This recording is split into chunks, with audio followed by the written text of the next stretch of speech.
Good evening, dear listeners, and welcome to a journey that will take us deep into the shadows of history, where truth and deception intertwine like the fog that blankets the streets of 1940s Los Angeles. Picture a city pulsing with ambition, where neon signs flicker above bustling boulevards, and the promise of Hollywood stardom lures dreamers from across the globe. But beneath the glamour lies a darker world, a world of secrets, corruption, and crimes that echo through the decades, refusing to be forgotten. Tonight, we're not here to dwell on the tragedy of a single life cut short. Instead, we're diving into a story of obsession, betrayal, and a son's relentless quest to unmask the man he believes was a monster, his own father. This is the tale of Steve Hodel, a former LAPD detective, and his controversial Steve Hodel theory, which claims that Dr. George Hodel was the Black Dahlia Avenger, the mastermind behind one of America's most infamous unsolved crimes. It's a story that weaves together Hollywood true crime, whispers of an LAPD conspiracy, and a family haunted by its own past. So settle in, dim the lights, and let's step into a world where the line between genius and madness blurs and the truth remains just out of reach. Let's begin in the heart of Los Angeles, 1947, a city that was both a beacon of hope and a crucible of secrets. Hollywood was in its golden age, with studios churning out films that captivated the world, and stars like Humphrey Bogart and Lauren Bacall gracing the silver screen. But beyond the red carpets and premieres, Los Angeles was a place where power and privilege could shield the darkest deeds. At the center of our story is Dr. George Hodel, a man who seemed to embody the city's contradictions. Born in 1907 to a Russian immigrant family in Los Angeles, George was a prodigy, a child of extraordinary intellect who could play Beethoven concertos by age 9 and enrolled at Caltech at just 15. His brilliance was undeniable, but so was his defiance. Expelled from Caltech after an illicit affair with a professor's wife, he carved his own path, earning a medical degree from the University of California, San Francisco, by 1936. Specializing in venereal diseases, he became a respected physician, serving the city's elite and even acting as a public health officer for Los Angeles County. But George Hodel was more than a doctor. He was a man of charisma and mystery, a figure who moved effortlessly among Hollywood's avant-garde. His home, the Soden House on Franklin Avenue, was a masterpiece of architectural eccentricity, designed by Frank Lloyd Wright's son, Lloyd. With its Mayan temple-inspired facade and labyrinthine interiors, it was a fortress of secrets, hosting lavish parties attended by filmmakers like John Huston, surrealist artist Man Ray, and writer Henry Miller. These gatherings were the talk of the town, blending art, intellect, and a hint of debauchery. Guests whispered of George's magnetic presence, his piercing gaze, and his ability to command a room. Yet, behind the charm, there were rumors, stories of control, manipulation, and a fascination with the macabre that hinted at a darker side. These whispers would later become the foundation of the Steve Hodel theory, a narrative that paints George not as a healer, but as a predator hiding in plain sight. George's life was a study in contrasts. He was a devoted father to his children, yet a man accused of unspeakable acts. In 1949, his 14-year-old daughter, Tamar, made a shocking accusation. Her father had molested her. The allegation led to a high-profile trial that gripped Los Angeles, a city already reeling from unsolved crimes and scandal. George hired Jerry Giesler, one of the most formidable defense attorneys of the era, known for representing stars like Errol Flynn. The trial was a circus, with Tamar's testimony scrutinized and George's charm on full display. He was acquitted, but the scandal left a mark. The LAPD, already suspicious of George's connections to the city's underworld, began to watch him closely. They installed wiretaps in the Soden House, capturing conversations that would later haunt the Hollywood true crime narrative. In one chilling recording dated February 1950, George's voice crackled through the static. "Supposin' I did kill the Black Dahlia. They couldn't prove it now. They can't talk to my secretary because she's dead." These words, preserved in the Los Angeles District Attorney's files, would become the cornerstone of Steve Hodel's case against his father. But in 1950, with the heat closing in, George fled to Asia. leaving behind a fractured family and a city buzzing with questions. For decades, George Hodel lived as a ghost, moving through the Philippines, Hong Kong, and other parts of Asia, building a new life far from the scandals of Los Angeles. He married multiple times, fathered more children, and maintained an air of mystery until his death in 1999 at the age of 91. To the world, he was a man who had escaped justice, if justice was ever truly after him. But for his son, Steve Hodel, George's death was not the end of the story, it was the beginning. Steve was no stranger to the weight of his father's shadow. Born in 1941, he grew up in the Soden house, a place he later described as both a palace and a prison. His mother, Dorothy, a former model and aspiring actress, had once been married to John Huston, the legendary director. She carried her own scars from her marriage to George, living in fear of his temper and threats. When George left for Asia in 1950, Steve was just 9 years old, left to navigate a childhood marked by absence and unanswered questions. Steve Hodel's path led him to the Los Angeles Police Department, where he joined in 1963 as a rookie cop. Over the next 24 years, he climbed the ranks to Detective 3, specializing in homicide. With over 300 murder cases under his belt and one of the highest solve rates in the department, Steve was a force to be reckoned with, a man driven by a need to bring order to chaos. But nothing in his career could have prepared him for the case that would define his life. It began in 1999, shortly after his father's death, when Steve was tasked with sorting through George's belongings. In a small, wooden-bound photo album, he found 2 photographs that stopped him in his tracks. They showed a young woman with dark, curly hair, her face strikingly familiar. Steve's detective instincts kicked in. Could she be Elizabeth Short, the woman known as the Black Dahlia? This discovery was the spark that ignited the Steve Hodel theory, a journey that would consume over 2 decades of his life and reshape the narrative of Hollywood true crime. In 2003, Steve published Black Dahlia Avenger, A Genius for Murder, a book that sent shockwaves through the true crime community. It was a New York Times bestseller, nominated for an Edgar Award, and praised by some as the definitive solution to the Black Dahlia case. In it, Steve laid out a meticulous case against his father, arguing that George Hodel was not just the suspect but the mastermind behind one of America's most notorious crimes. The book was more than a detective's report, it was a son's reckoning with a legacy he could barely comprehend. Steve's theory was bold, controversial, and deeply personal, blending hard evidence with the emotional weight of his own memories. It drew both fervent supporters and harsh critics, sparking a debate that continues to this day. Was George Hodel the Black Dahlia Avenger, or was Steve chasing a ghost born of his own pain?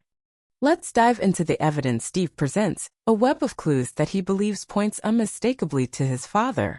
First, there's George's medical expertise. The Black Dahlia's body was found on January 15, 1947, on a vacant lot on Norton Avenue, bisected with surgical precision. The procedure, known as a hemicorporectomy, required knowledge of human anatomy that few possessed outside medical circles. George, trained in the 1930s when such techniques were taught, was one of those few. Steve argues that the crime was not a frenzied act but a calculated display, a macabre performance that reflected George's fascination with control and artistry. His connection to the Surrealist movement, particularly his friendship with Man Ray, adds another layer.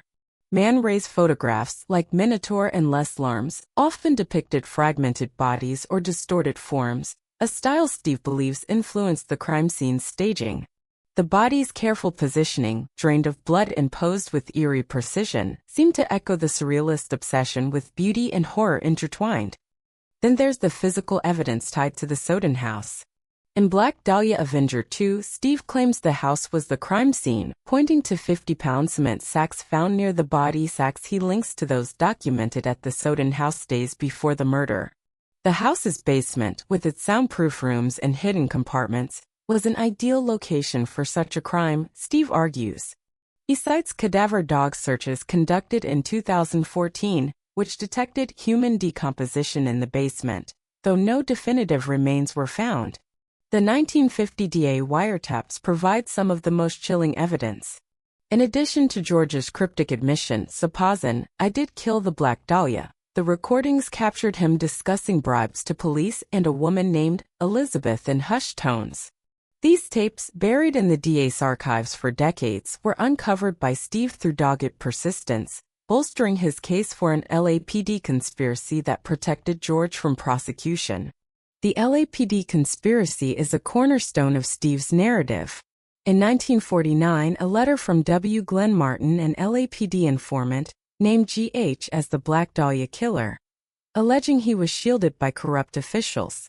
The letter, rediscovered in 2018 by Martin's granddaughter, Sandy Nichols, claimed George paid off police and health officials to avoid arrest. Steve points to the LAPD's failure to pursue George as evidence of a cover-up, noting that 8 detectives were assigned to surveil him in 1950, yet no charges were filed. George's connections to powerful figures, politicians, doctors, and even mob associates gave him leverage, Steve argues. The DA's files also mention a high-ranking official who intervened to halt the investigation, though the identity remains unclear. For Steve, this is not just about one crime but a systemic failure. A city where wealth and influence could silence justice. But Steve's theory extends beyond Los Angeles. In Most Evil and subsequent books, he argues that George Hodel was a serial killer responsible for other 1940s murders, such as that of Louise Springer, a Los Angeles woman killed in 1949. And even the 1946 Chicago lipstick killer case, where the words, "Catch me before I kill more," were scrawled in lipstick at a crime scene. Steve points to similarities in the victims' profiles on women, often mutilated in George's travels as a UN health official, which placed him in Chicago at the time. He's even suggested George could be the Zodiac killer, a claim that has drawn heavy skepticism due to timeline discrepancies, as George lived in Asia during the Zodiac's active years in the late 1960s. Each book adds to the tally of George's alleged crimes, painting him as a criminal mastermind who operated across continents, always one step ahead of the law. Yet, the Steve Hodel theory is not without its detractors. Critics argue that Steve's evidence is circumstantial, a house of cards built on speculation and selective interpretation. The photographs he found in his father's album, believed to be of Elizabeth Short, were disputed by her family and experts, who claimed they showed a different woman. Handwriting analysis comparing George's writing to the killer's taunting letters mailed to newspapers with cryptic messages was inconclusive. The cement sacks, while intriguing, were common in post-war Los Angeles, hardly unique to the Soden house. The wiretap recordings, though chilling, are ambiguous. George's words could be bravado or a twisted jest, not a confession. Detective Brian Carr, who oversaw the Black Dahlia case for the LAPD in 2006, called Steve's theory intriguing but unsubstantiated, arguing that it relies on connecting dots that don't fully align. Other suspects, like Dr. Walter Bailey, a surgeon with ties to the crime scene, or Patrick O'Reilly, a known associate of Short, have been proposed with equal conviction, yet none have been definitively proven guilty. The LAPD conspiracy angle is particularly divisive. While Steve points to the 1949 informant letter in the DA's files, critics argue that the LAPD's failure to solve the case reflects incompetence, not corruption. The department was understaffed and overwhelmed in the 1940s, grappling with a surge in post-war crime. The wiretaps, while suggestive, were part of a broader surveillance effort targeting multiple suspects, not just George. Some historians argue that the focus on an LAPD conspiracy distracts from the real issue, a lack of forensic technology in 1947, which made solving such a complex case nearly impossible. DNA evidence, fingerprints, and modern profiling were decades away, leaving detectives to rely on interviews and hunches. For skeptics, Steve's narrative is less about evidence and more about a son's need to make sense of a troubled childhood. That brings us to the heart of this story. Steve Hodel himself. What drives a man to spend over 20 years accusing his own father of being the Black Dahlia Avenger? To understand Steve, we must return to the Soden house, where he spent his early years. He describes it as a place of beauty and terror, where his father's parties were a spectacle of excess, but the atmosphere was laced with fear. His mother, Dorothy, lived in constant dread of George's temper, once confiding to Steve that she feared for her life. Steve's half-sister, Tamar, bore the brunt of George's darkness. Her 1949 accusation of incest was not just a legal battle but a cry for survival. In interviews, Tamar described her father as a man who could charm anyone but ruled his family with an iron fist. Her daughters, Fauna and Fauna Elizabeth, later explored this trauma in the podcast Root of Evil, a raw, emotional companion to Steve's books. They recount stories of a family fractured by George's actions, his threats, his control, his ability to evade accountability. Steve's childhood was marked by absence. When George fled to Asia, he left behind a wife and children grappling with shame and confusion. Steve's decision to join the LAPD was, in part, a rebellion against that legacy, a way to impose order on a world that felt chaotic. But the discovery of those photographs in 1999 reopened old wounds. For Steve, the Steve Hodel theory is not just about solving a crime. It's about understanding the man who shaped his life. In Black Dahlia Avenger, he writes of the moment he realized his father's potential guilt. It was as if the ground beneath me had vanished. I was a detective trained to follow the evidence, but I was also a son, staring into the abyss of my own family. His books are as much a memoir as they are an investigation, a catharsis for a man haunted by his past. The Hollywood true crime genre thrives on stories like this, tales of glamour tainted by blood, of secrets hidden behind closed doors. Los Angeles in the 1940s was a city of contrasts, where the pursuit of fame often led to danger. The Soden House, with its imposing walls and hidden rooms, was a microcosm of that world. It was a place where artists and intellectuals mingled, but also, according to Steve, a stage for unspeakable acts. The LAPD conspiracy narrative adds another dimension, suggesting a city where power protected the guilty. Whether George Hodel was the killer or not, his story captures the imagination of true crime fans who are drawn to the interplay of evidence and ambiguity. It's a puzzle that invites endless debate, a mystery that refuses to be solved. But the Steve Hodel theory is not just about one crime. Steve believes George's reach extended far beyond Los Angeles. In Most Evil 2, he links his father to the 1945 murder of Ora Murray in Los Angeles, the 1947 murder of Jean French, and even crimes abroad like the 1960s Manila Jigsaw murders. Each case shares similarities: female victims, precise mutilation, and a lack of resolution that Steve attributes to George's signature. He's spent years analyzing police reports, travel records, and even his father's personal writings, searching for patterns. In one letter from the 1950s, George wrote of the art of disappearance, a phrase Steve interprets as a confession of his ability to evade justice. Yet, critics argue that Steve's methodology connecting disparate crimes across decades stretches credulity. The Zodiac theory, in particular, has been debunked by experts who note George's absence from the U.S. during the late 1960s. Still, Steve's persistence has kept the Black Dahlia Avenger narrative alive, fueling podcasts, documentaries, and online forums. The family's perspective adds another layer to this story. Tamar Hodel, who died in 2015, was a vocal supporter of Steve's theory, claiming her father's cruelty extended beyond her own abuse. In Root of Evil, her daughters share stories of growing up with the Hodel name, a legacy that brought both privilege and pain.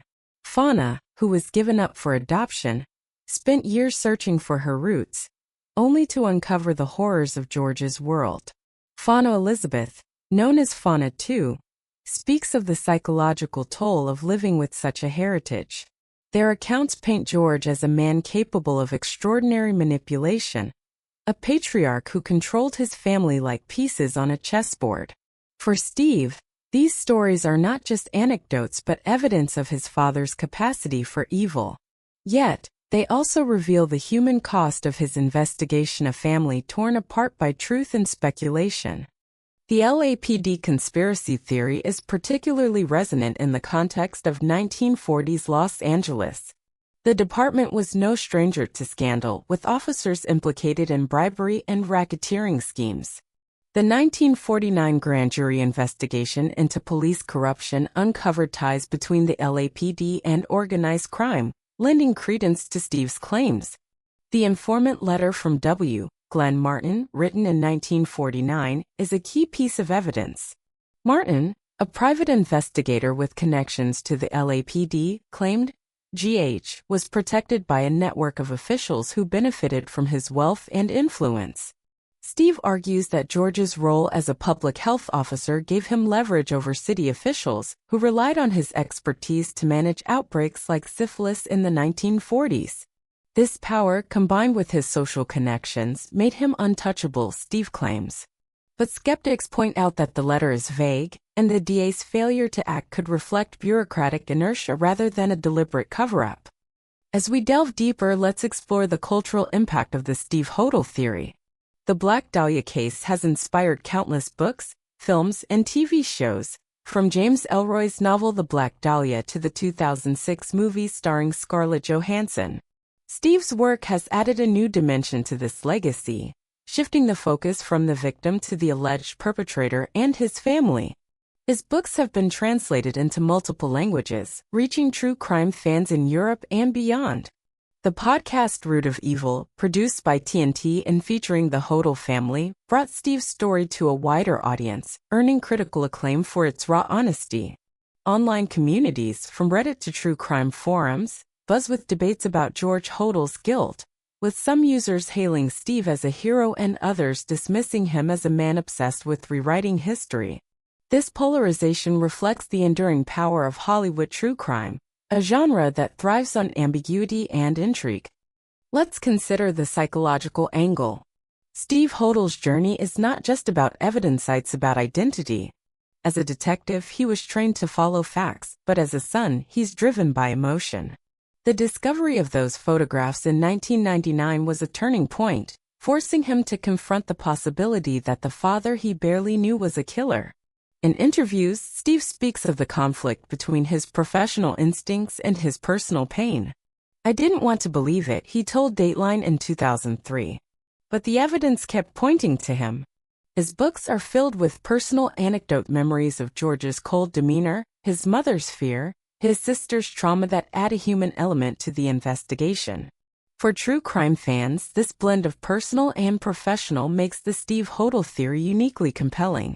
It's not just a case, it's a family saga, a story of a son trying to reclaim his past.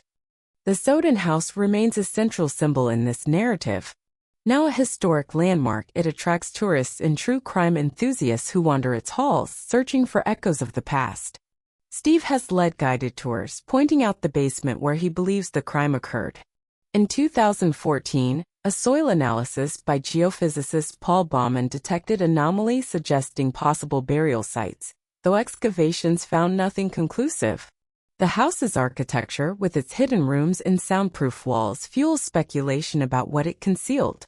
For Steve, it's more than a crime scene, it's the stage where his childhood unfolded, a place where beauty and horror coexisted. The Hollywood true crime narrative thrives on such settings, where the ordinary becomes sinister, and the past refuses to stay buried. As we reflect on the evidence, it's worth noting the challenges of solving a 1947 crime. Forensic science was in its infancy with no DNA testing or digital databases. Detectives relied on physical evidence, witness statements, and intuition, all of which were limited in the Black Dahlia case. The crime scene was contaminated by onlookers, and the media frenzy made it harder to separate fact from fiction. Steve's investigation, conducted decades later, faces similar hurdles. Much of the evidence, wiretaps, letters, witness accounts, is open to interpretation, and key figures, like George's secretary, Ruth Spalding, who died in 1945, are long gone. Spalding's death, officially ruled a suicide, is another piece of Steve's puzzle. He believes she was murdered to silence her knowledge of George's crimes. Yet, without concrete proof, these claims remain speculative. The LAPD conspiracy theory also raises broader questions about justice in Los Angeles. The 1940s saw a city grappling with rapid growth and social change. The LAPD was under pressure to maintain order, often cutting corners or turning a blind eye to corruption. High-profile cases like the Black Dahlia exposed these flaws, with newspapers accusing the police of mishandling evidence and ignoring leads. Steve's narrative taps into this distrust, suggesting that George Hodel's connections, his friendships with judges, his role in public health gave him immunity. While compelling, this theory requires a leap of faith, as no smoking gun proves a cover-up. Still, the idea of a city protecting its own resonates with true crime fans who see parallels in modern cases of institutional failure. Let's explore the other suspects briefly, to give context to Steve's claims. Dr. Walter Bailey, a surgeon who lived near the crime scene, was a suspect due to his medical skills and a troubled personal life.